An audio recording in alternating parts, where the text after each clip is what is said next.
Recording. अच्छा फिर ठीक है। Hello, good morning students. Today we will discuss the another theory that is known as valence shell electron pair repulsion theory. Valence shell electron pair repulsion theory tells about, first of all, it was proposed by Sidgwick and Powell in the mid of 20th century and redefined by Gillespie and Milholm. What valence shell electron pair repulsion theory tells us? Initially, we are going to already study valence bond theory and molecular orbital theory, where atomic orbitals are going to overlap partially or totally so as to form molecular orbitals. But here, valence shell electron repulsion theory assumes that atom is a spherical structure-like body where valence shell electron pairs are located superficially, means किसी sphere के बाहर valence shell electron pairs are located superficially and they are keep apart. Since electrons are negatively charged, they are kept a distance apart so as to minimize the repulsion. What is the main theme of valence shell electron pair repulsion? The valence shell assumes that a spherical sphere-like body where electron pairs are located, which are bonding as well as lone pairs. Electrons that participate in bonding are called bonding pairs, whereas the electrons that does not participate in bonding are assumed as lone pair. Means that electrons which are engaged in forming single bonds that are considered, otherwise that electron pair which does not participate in any bond formation rather existed as non-bonding electron pair that are known as lone pair. So main theme is the electron pair surrounding the central atom. The electron pair surrounding central atom repel one another and move so far apart from one angle that there are no further repulsion between them. As a result, the molecule has minimum energy and maximum stability. What the themes tell? मतलब किसी central atom में कोई molecule का जो central atom है उसके पास क्या होंगे? इलेक्ट्रॉन पेयर्स होंगे और वो काफी दूरी होंगे, नजदीक नहीं, काफी दूरी होंगे। ऐसा किस लिए? क्योंकि एक इलेक्ट्रॉन के ऊपर -1.6, एक इलेक्ट्रॉन पे माइनस चार्ज होता है, -1.6 into 10 power -19 कूलम का चार्ज है। अब ढेर सारे इलेक्ट्रॉन्स पे इतना चार्ज एक्यूमुलेट होगा तो इलेक्ट्रॉन रिपल्सन। तो मेन पॉइंट्स क्या रहेंगे? The shape of a molecule depends upon the number of valence electron pair bonded और non bonded around central atom. Means कोई भी एटम है, एलिमेंट है, उसके पास दो तरह के इलेक्ट्रॉन होंगे, एक बॉन्डिंग इलेक्ट्रॉन, एक non bonding.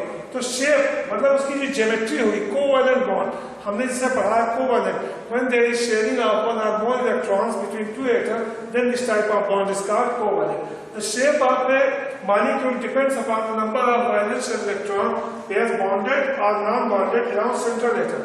Second, pairs of electrons in valence shell repel one another since the electron clouds are negatively charged.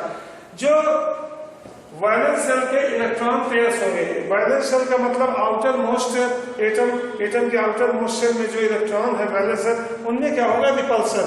Why this repulsion? Because gathering of electrons in a area, in a orbital. यहाँ orbital का जिक्र नहीं किया जा रहा, यहाँ बोला उन्होंने if the central atom is linked to similar atoms and is surrounded by bond pairs of electrons only, the repulsion between them are similar. As a result, the shape of molecule is said to have regular geometry. इन्होंने कहा जैसे central atom के पास, central atom के इर्द गिर्द एक ही जैसे atom surround है। अब जैसे हमने बोला अमोनिया मॉलिक्यूल, ठीक है, यहाँ हम देख रहे हैं नाइट्रोजन के साथ 3 हाइड्रोजन एटम सराउंड है और यहाँ पे हम देखेंगे कि एक लोन पेयर है, लोन पेयर ऑफ इलेक्ट्रॉन। यहाँ अमोनिया मॉलिक्यूल में देख रहे हैं 3 तरह के हाइड्रोजन एटम सिमिलर एटम है और यहाँ सेंट्रल एटम है नाइट्रोजन। यहाँ क्या कहा गया?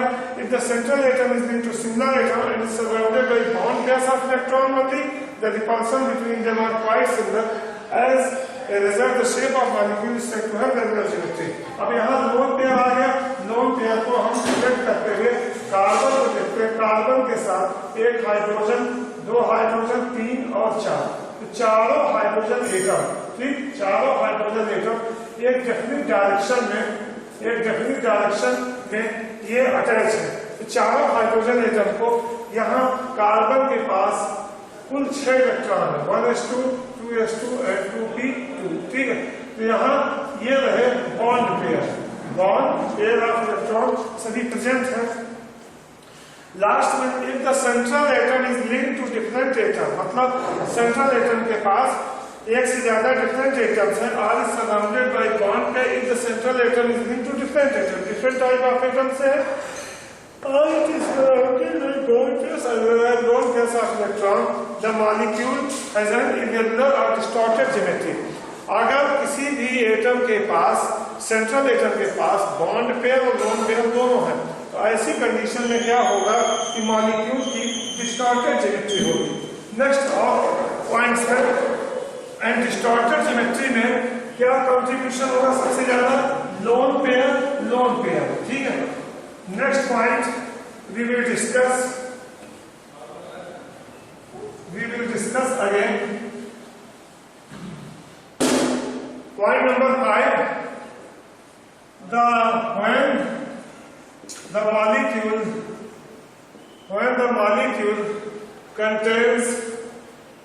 when the molecule contains two atoms, then the geometry is linear. Then the geometry or shape of molecule is linear. Linear means अगर इनसे कहा गया कि अगर किसी भी मॉलिक्यूल में सिर्फ 2 एटम है, ठीक, when it is contained 2 atom, then the geometry of molecule is linear. अब जैसे आपने देखा एक हाइड्रोजन क्लोरीन, ठीक है, अब यहाँ क्लोरीन और हाइड्रोजन कुल 2 एटम्स हैं। क्लोरीन के पास ऐसा मालूम है 1s2, 2s2, 2p6, 3s2 and 3p5, ठीक। आउटर मोस्ट में वायलेंस में 7 इलेक्ट्रॉन है, 2, 2, 4, 2, 6 एंड ये रहा 7, ठीक। और हाइड्रोजन के पास सिर्फ 1 इलेक्ट्रॉन है। अब यहाँ वायलेंस इलेक्ट्रॉन पेयर में क्या है, लोन पेयर की संख्या, यहाँ देख रहे हैं लोन पेयर की संख्या बढ़ती जा रही है। अब इन दोनों के बीच शॉर्टेज, 1 इलेक्ट्रॉन की शॉर्टेज है। अब SPL के बीच एक प्योर कोवेलेंट बॉन्ड बना, जहां हमने देखा if the molecule contain 2 atom then the geometry of molecule is linear. Second case में आप देखते हैं CO2 मॉलिक्यूल में when we study that carbon is a central atom and it is surrounded by 2 oxygen atoms, clear? 2 oxygen atoms के पास लगभग 6 electron है, 6 electron in the valence shell, ठीक, 2,6, 2,4 एंड 2,6। तो अंडरलाइन को हम मेंशन करते हैं वैलेंस शेल, ठीक। अब वैलेंस शेल में यहाँ हमने देखा कि सेंट्रल एटम कार्बन के साथ 2 एटम ऑक्सीजन के जुड़े हैं। अब यहाँ इसके साथ there is formation of 1 sigma bond, इन दोनों के बीच एक सिग्मा बॉन्ड बनता है, ठीक, एक सिग्मा बॉन्ड से। अब इनकी शेप लीनियर है एंड रेस्ट अनपेयर्ड इलेक्ट्रॉन जो पाई इलेक्ट्रॉन्स हैं अनयूज्ड, उन दोनों के बीच एक पाई बॉन्ड बनेगा, इन दोनों के बीच there is a formation of 1 pi bond. Then the shape of molecule, what is the geometry of molecule? The central atom is surrounded by 2 single oxygen atoms that are also accompanying some lone pair of electrons, clear? तो valence electron pair repulsion theory में main thing क्या है, when there is presence of 1 or more electrons as non-bonding electron. Non-bonding means unpaired electron pair, then the geometry of molecule is distorted. What is distortion? Lone pair repulsion and bond pair repulsion.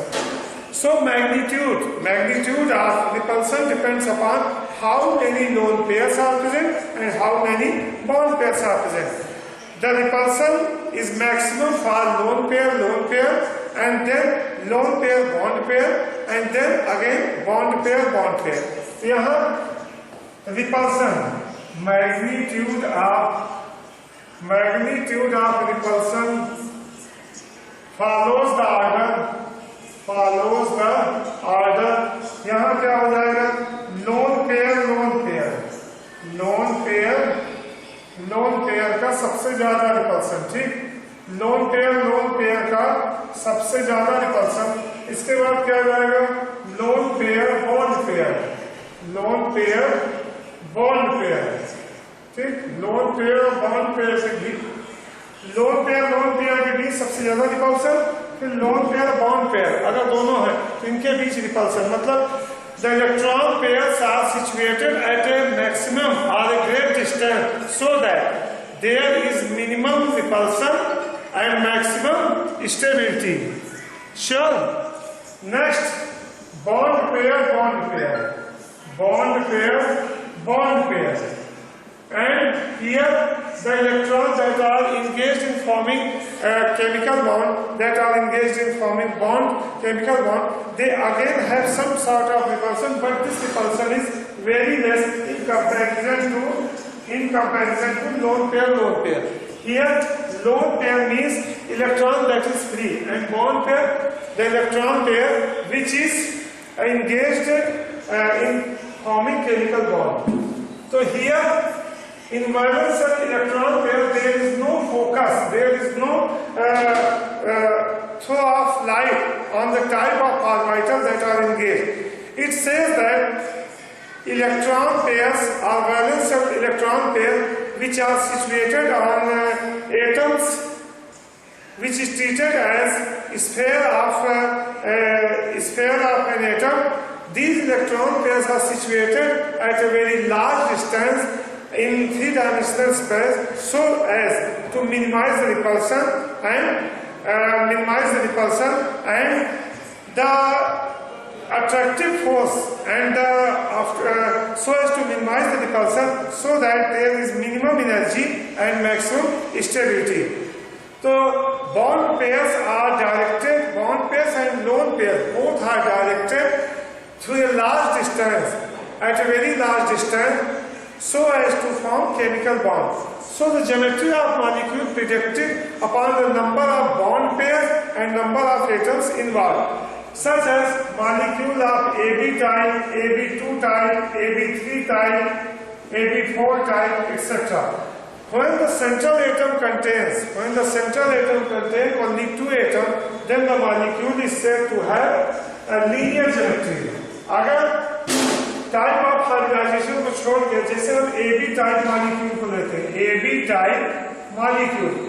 Type में आपका आ गया HCl, ठीक, CO2, CO हो गया। इसमें देख रहे हैं सेंट्रल एटम जो है कार्बन है, उसके साथ एक ऑक्सीजन, दो ऑक्सीजन, लोन पेयर वगैरह जुड़े हैं, ठीक। इसके अलावा AB2 टाइप में सेंट्रल एटम के साथ दो एटम जुड़े हैं। सेंट्रल एटम जैसे आपका बोरान हो गया और बोरान ट्राइफ्लोराइड। इसके अलावा फिर AB3 टाइप में हम देखते हैं क्या, AB3 टाइप में CH4, ठीक, CH4, ammonium ion, next silicon, tetrachloride etcetera.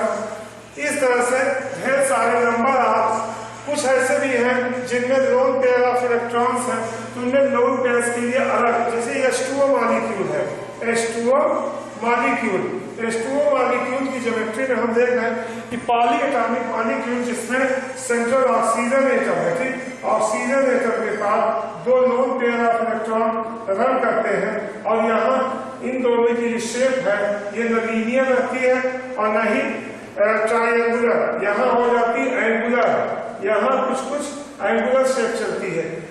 So this is all about valence electron pair repulsion theory that does not throw any light on the type of orbital, rather it focuses on the atom as valence shell whose surface is surrounded by valence electron pair which are keep so far apart from each other so that there is minimum repulsion and minimum energy and When repulsive forces are ends, then attractive forces originate. So this idea tells that lone pair electrons are located very far apart so that bond existed pair. So the next topic we are going to study is tracking the type of hybridization involved. In type of chemical bonding, how can we calculate type of hybridization? So for calculation of hybridization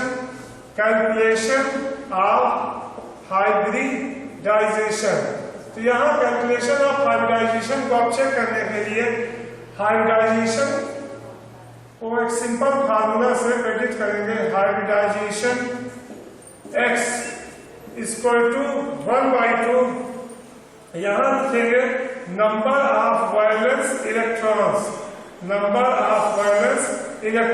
plus number of monovalent atoms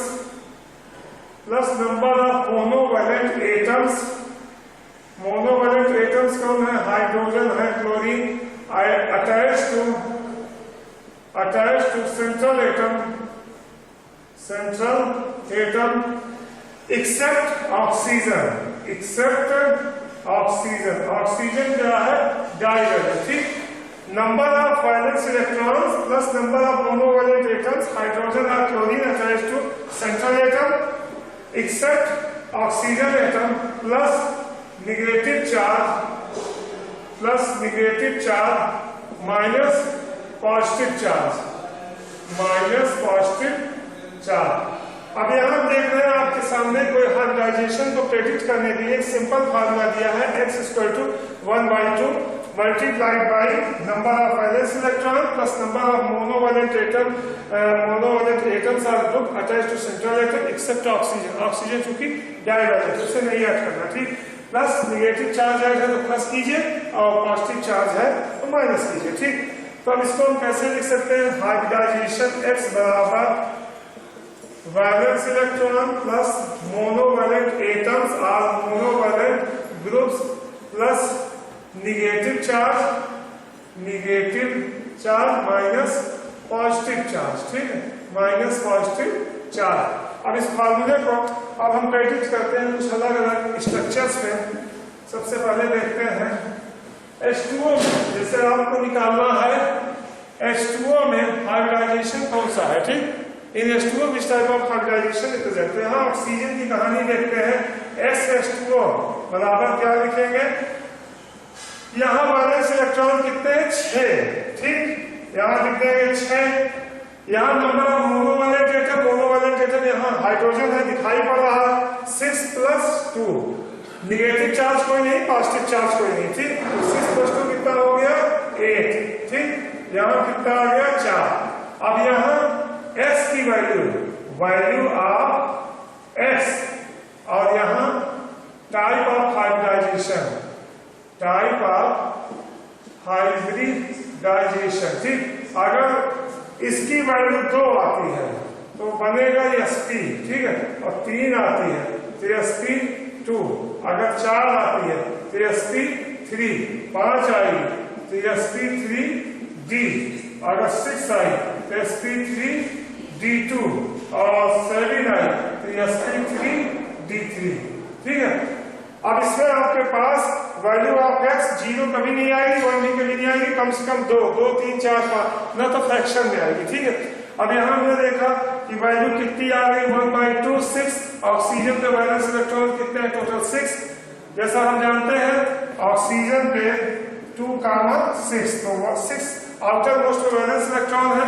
यहाँ 6 + 2 monovalent atom है। यहाँ type of hybridisation कितना हुआ?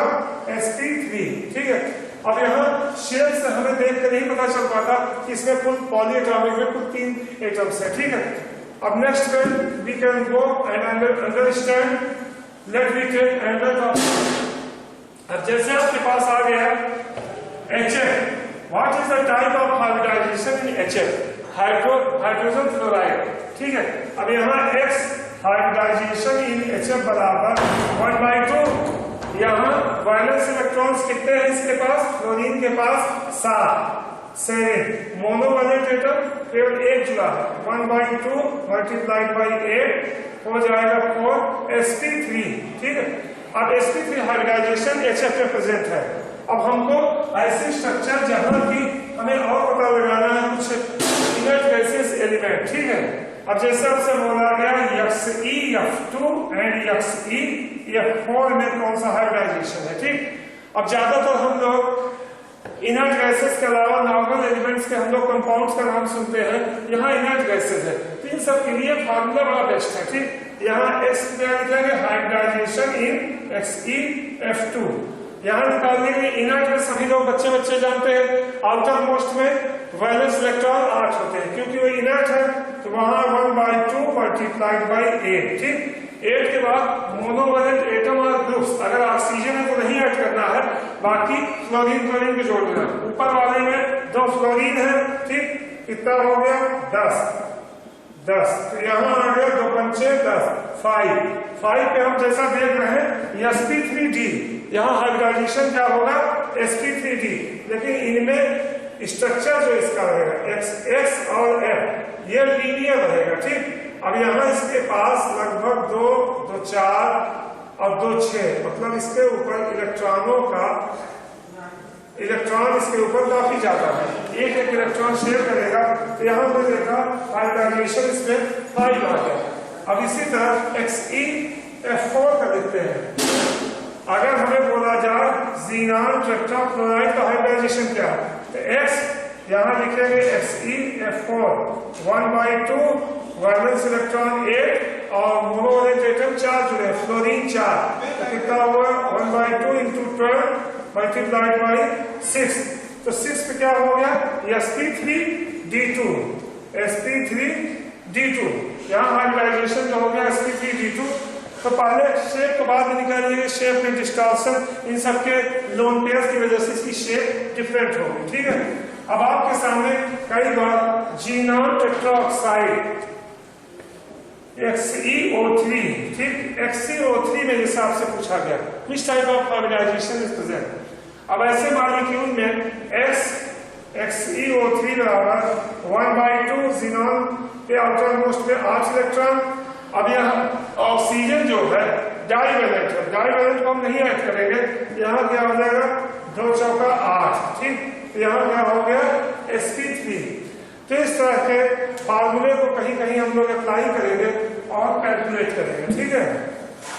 अब इसके अलावा हम लोग देखते हैं एक दूसरा एग्जांपल लेते हैं। कुछ जगह हाइब्रिडाइजेशन को प्रेडिक्ट करना बहुत मुश्किल होता है ठीक।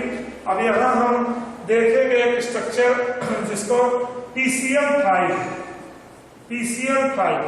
अब इसमें स्ट्रक्चर को प्रेडिक्ट करने के लिए क्या करेंगे सेंट्रल एटम PCl5 है ठीक, फास्फोरस में जैसा हम जानते हैं कि वैलेंस इलेक्ट्रॉन है पेंटावैलेंट तो यहाँ आ जाएगा 5 और 5 मोनोवैलेंट एटम जुड़े हैं, कितना हो गया 5 + 5 10 2 पंचे 10 तो ये 5 आने का मतलब है sp3d। हाइब्रिडाइजेशन जो आपके पास होगा वो होगा आपके पास sp3d।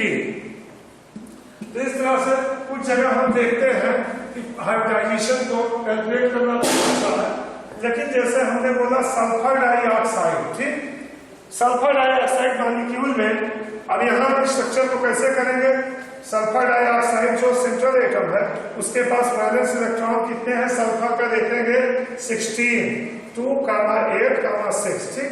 तो क्लास 9 में आप लोगों ने कॉन्फ़िगरेशन पढ़ा है आउटर मोस्ट में सल्फर के बाद कुल 6 इलेक्ट्रॉन है ठीक, यहाँ 6 लिख दिया। ऑक्सीजन डाइवैलेंट एटम इसको कंसीडर ही नहीं करना तो कितना हो जाएगा 2 3 6 मतलब sp2। यहाँ हाइब्रिडाइजेशन क्या होगा sp2 होगा ठीक है। तो यहाँ हमने देखा इस तरह से कुछ ढेर सारे एटम है जैसे ओजोन है आपका।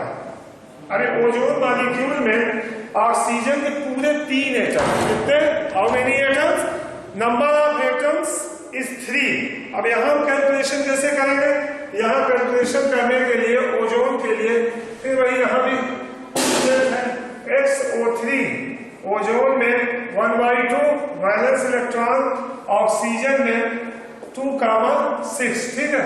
आउटर मोस्ट में 6 इलेक्ट्रॉन है, 2 3 या 6, वैल्यू आ गई 3, इसका मतलब sp2 hybridization that is present in ozone triatomic oxygen is 2. Clear? अब यहाँ इस तरह से हमने देखा है कि ढेर सारी चीजों में कैसे हम प्रेडिक्ट करेंगे हाइब्रिडाइजेशन, ठीक है। इसी तरह XeO, ठीक, XeO तो ज़ीनॉन ऑक्सीफ्लोराइड। अब इसे कंपाउंड में प्रेडिक्ट करने के लिए X बराबर 1/2, ज़ीनॉन आपका क्या हो गया 8, ठीक है, प्लस डाइवैलेंट एटम ऑक्सीजन जोड़ेंगे नहीं, फ्लोरीन 2, 1/2 मल्टीप्लाई बाई 10, 2 पंचे 10, 5 कितना हो गया sp3d, तो यहाँ वाली हो गई sp3d।